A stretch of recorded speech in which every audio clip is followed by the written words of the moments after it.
Welcome to Hood Champion Boxing and Sports. In boxing, you find a way to win or you find a way to lose. Finally back at home, man. Been gone for almost 2 weeks. So glad to be back in the seat.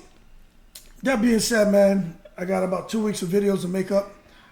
But let's just jump right into what we have in front of us with Errols, Spence, and Terrence Crawford.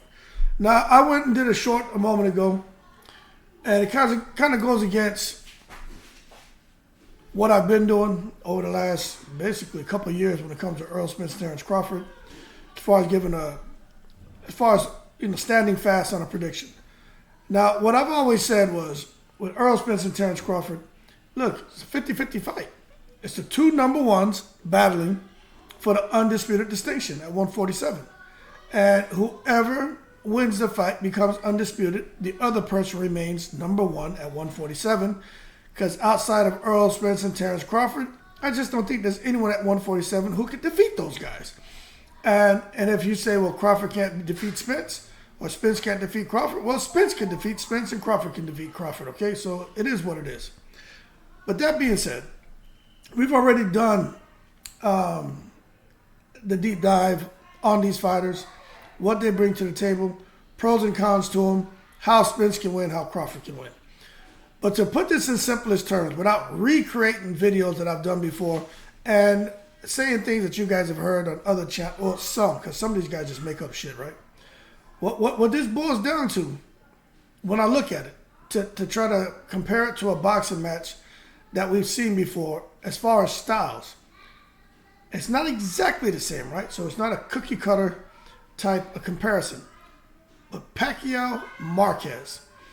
And the reason why I say that, and I'm not just talking about the last fight where Pacquiao got knocked out. That's not what I'm talking about. I'm talking about the aggression of Pacquiao, the explosiveness of Pacquiao, and the non-stop firepower that he brings into each and every round. Okay? That's Errols Spence. Now, there's more layers to Pacquiao, there's more layers to Spence. I'm just pointing out the obvious.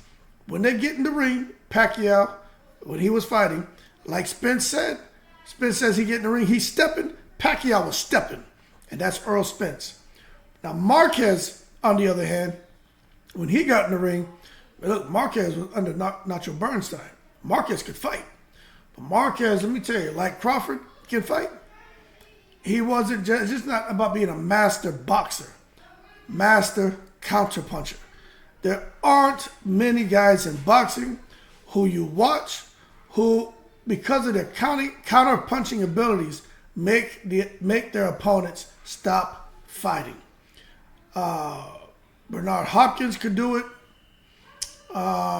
Roy Jones could do it. Floyd Mayweather. You know, that's just like the epitome, right? And then you look at Marquez, and now, for the most part, Crawford and Canelo.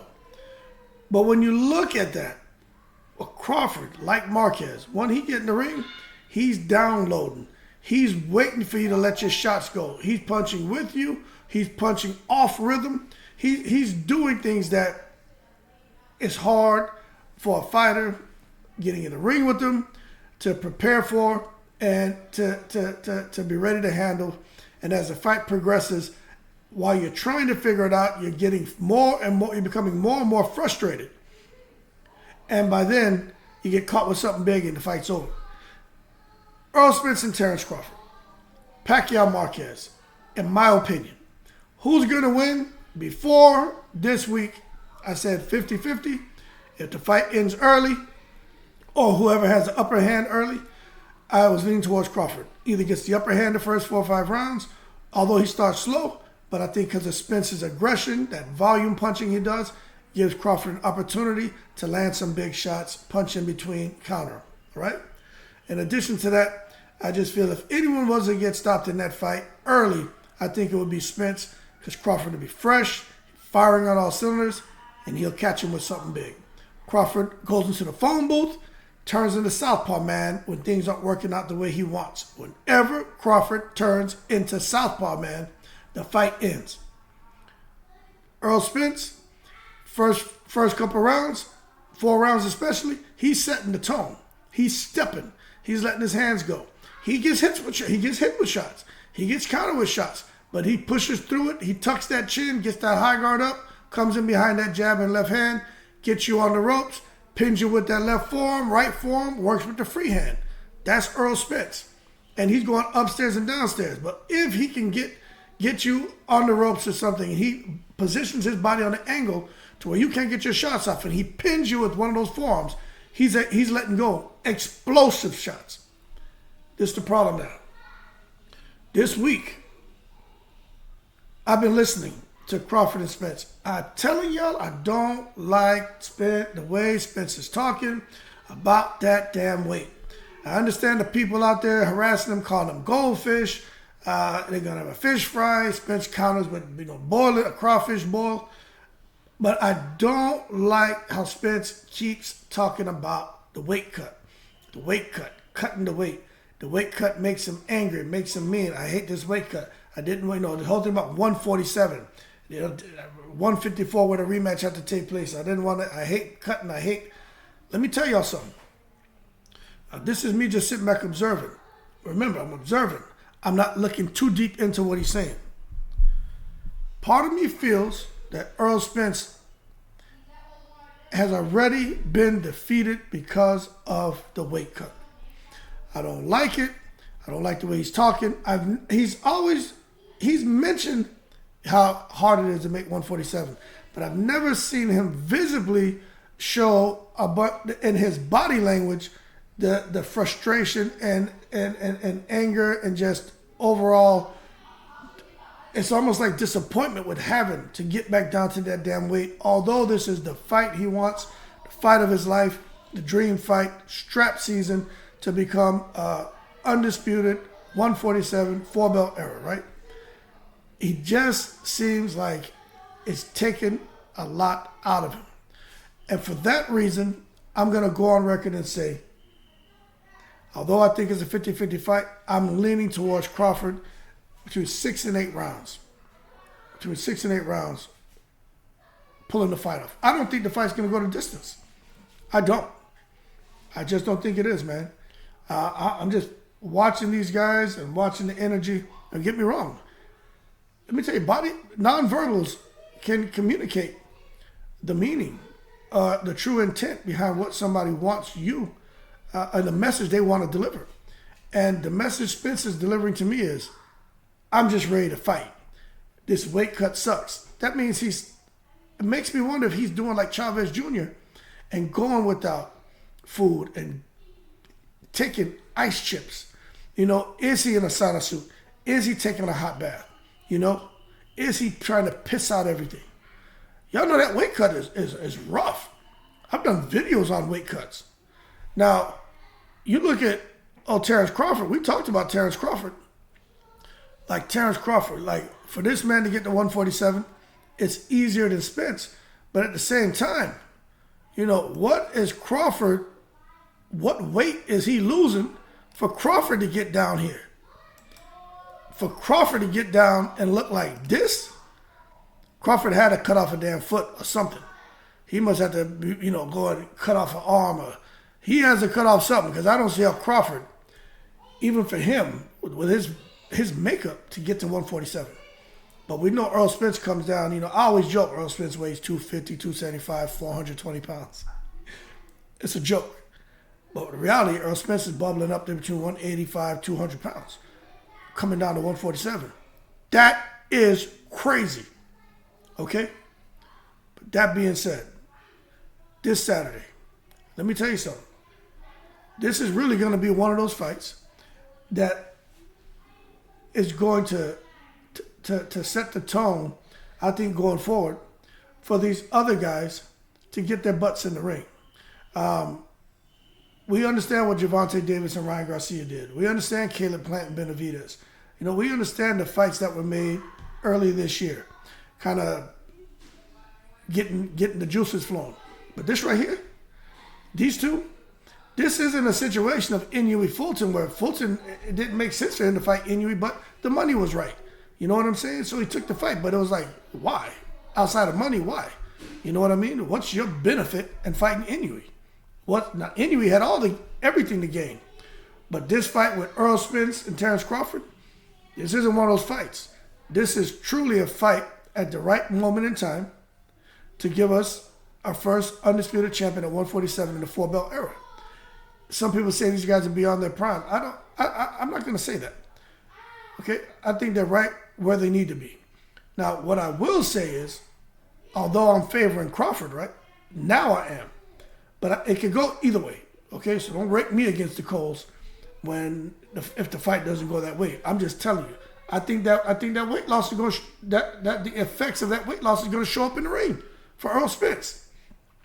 But there's something about Crawford. I pointed it out in other videos before. Me and my boy Mills talked about it when he fought Evanescence. Okay? I saw Crawford getting hit with some stuff that he shouldn't have got hit with. Now, I get it. A lot of people say Evanescence, he's not qualified. He didn't pass the eye test. Let me tell you something. Evanescence could scrap. Y'all get out of here with that. Evanescence could fight. You know what I'm saying? Like Fulton could fight. Y'all calling Fulton a bum now. People still calling Fulton a bum. This is what's the crazy part. Inoue beat Fulton, right? And then they come out and say Inouye's not all that. Yeah, he even though he beat Fulton, there's nothing special about Inoue. So what does that say about Fulton? If Inoue, there's nothing special about him, what does that say about Fulton? How can you make an excuse for a guy who you say is an elite fighter, and the guy who beat him, you say he's a bum? What are you saying about the guy who you call an elite? All right? So let's hold our horses and not take it to the stupid. It's like with Teofimo and Kambosos. People calling Kambosos a bum. Kambosos is not a bum. But I do think Teofimo had the wrong game plan. But Kambosos is not a bum. So let's go full circle to this guy Crawford and Errol Spence. And what's going to happen this weekend. Let me tell y'all, man. Let me tell y'all.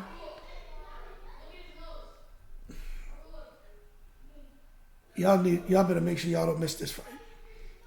Errol Spence says there may be fireworks, there may not be fireworks. Early in the rounds, he plans to pick it up. He's going to make it an exciting fight. Some people are suggesting that Crawford is going to run, is going to make it a boring fight. I don't see that. Whenever Errol Spence gets hurt or gets hit, he comes back even harder. Whenever Terrence Crawford gets touched, he takes that personal. Terrence Crawford is mean. And then he comes back and you see what happens when he decides, oh yeah, okay, it's time to end this fight. You see what happens. And the other thing we need to really take into consideration, right? We talk about the opposition Errol Spence face. Talk about the opposition Terrence Crawford's face. Talk about the fact that Terrence Crawford, the opponents he faced at 147, he's knocked all of them out. I want to just say this and foot stomp this, right?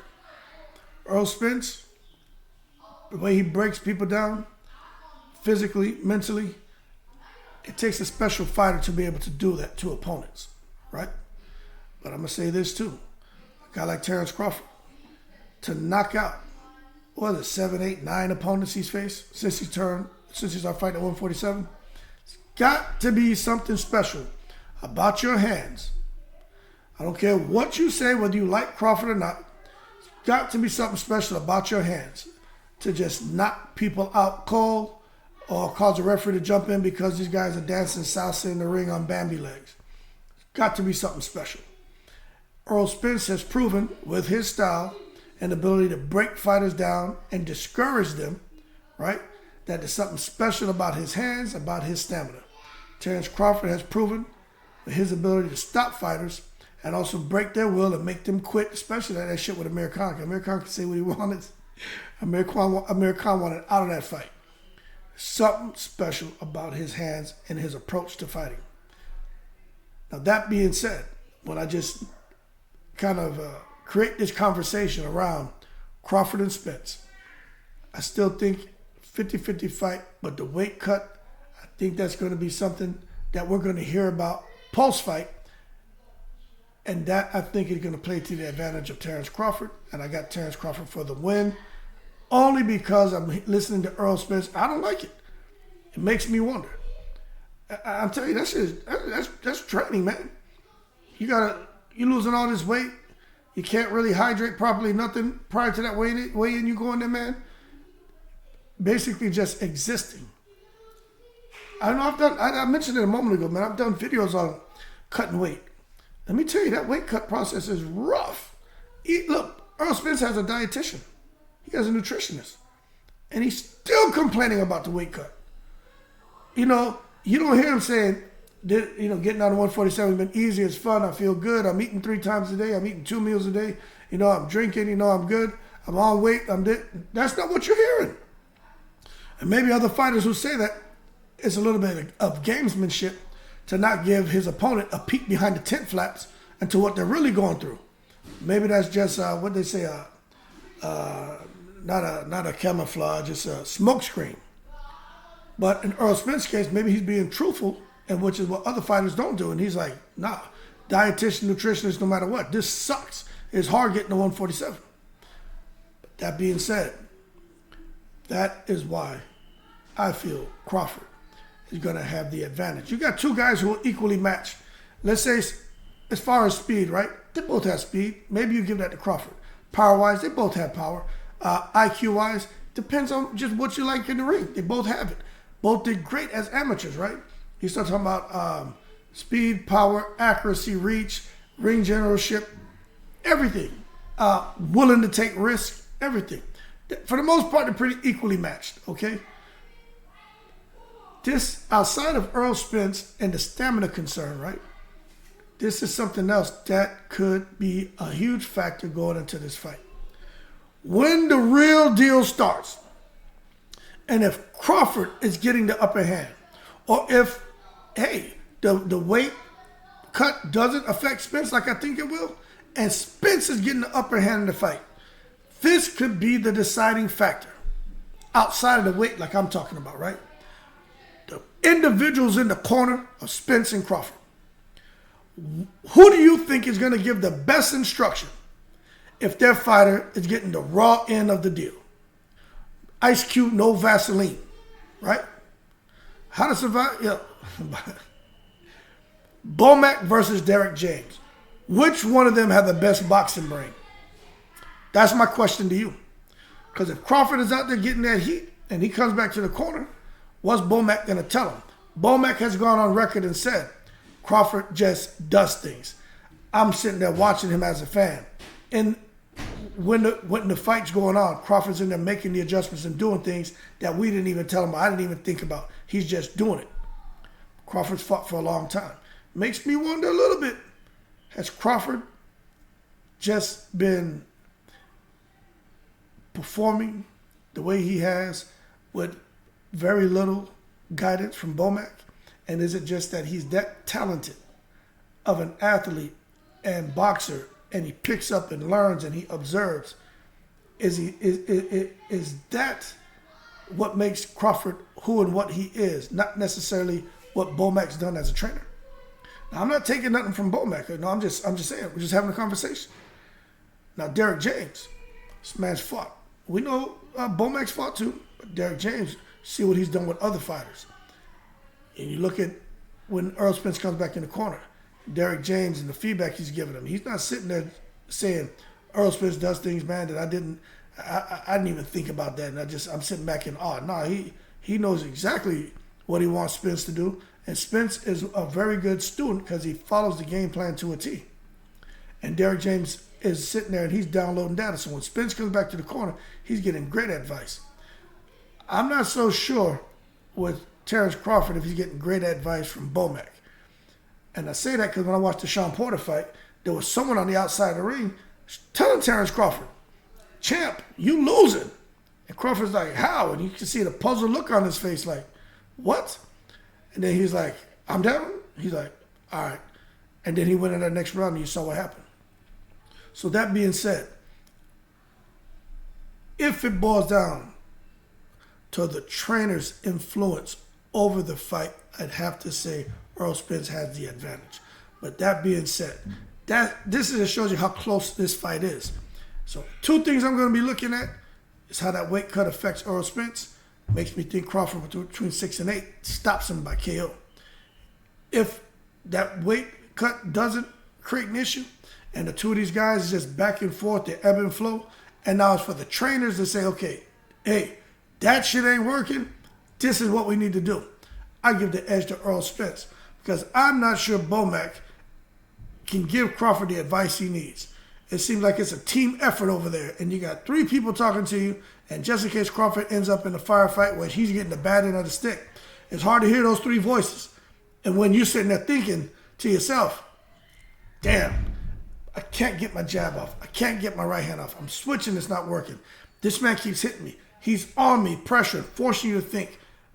It's hard to hear direction. I'm just telling you from experience and also from listening to other guys who have fought professionally, right? It's hard to think and process when you got someone coming at you trying to kill you, like Fulton Inoue, since we just saw that. It is hard. For people to look at Fulton and criticize him the way they did, that's a foul, man. I'm just telling y'all, it's rough. It's difficult. I'm looking forward to this fight. So if you say, hey, Hood, man, what's your prediction? You got it right with Fulton Inoue. Fulton Inoue was easy to predict to me. Figueroa gave Fulton all he could handle. I know Inoue will kill Figueroa, and I knew if Inoue had those opportunities with Fulton, it was over. Fulton couldn't keep him off him. And that shit was easy for me to predict. I knew that was going to happen. Crawford and Spence, a lot more difficult to try to sit back and predict. I don't care. You look at boxing gyms, you look at any of these other guys don't know what they're talking about. Right? I'm not going to mention no names. They just talk out of their ass. That guy boxing gyms, he kicks knowledge and he explains things to a T. I don't watch his videos. I've seen a couple clips of stuff, and I'm like, whoa, my man knows what he's talking about. But I'm just too busy, man, to watch anybody's videos, to be honest with you, unless I'm driving in the car, busy with my kids. But I'm telling you right now, it doesn't matter how you break this down. I'm telling you right now, this fight here is truly a 50-50 fight, and we're going to see who is able to get that W. And I just don't think it's easy for either one of them. But for some reason, I'm leaning towards Crawford, man. And I think that weight cut is going to be an issue for Errol Spence. That being said, y'all keep cool. Shout out to the veterans, all 7 continents. Errol Spence still got to drop weight. Terrence Crawford, my man's already there, looking good. Let's see what happens this Saturday. And I can't wait. I will be going live, and it is going to be on. I recommend all y'all have a fight party. Do something. Get on Facebook. Wait till people post the stream live on Facebook if you can't buy the fight. Figure out a way to watch it, because this is going to be something that you can't get this back. You know what I'm saying? Once you miss this, it's over. It's not the same watching on YouTube. It's not the same watching like that. It's always really good to watch it live, man, with the commentary. That being said, keep cool. Shout out to the veterans, all 7 continents. Keep safe. Eat something good. In the breeze.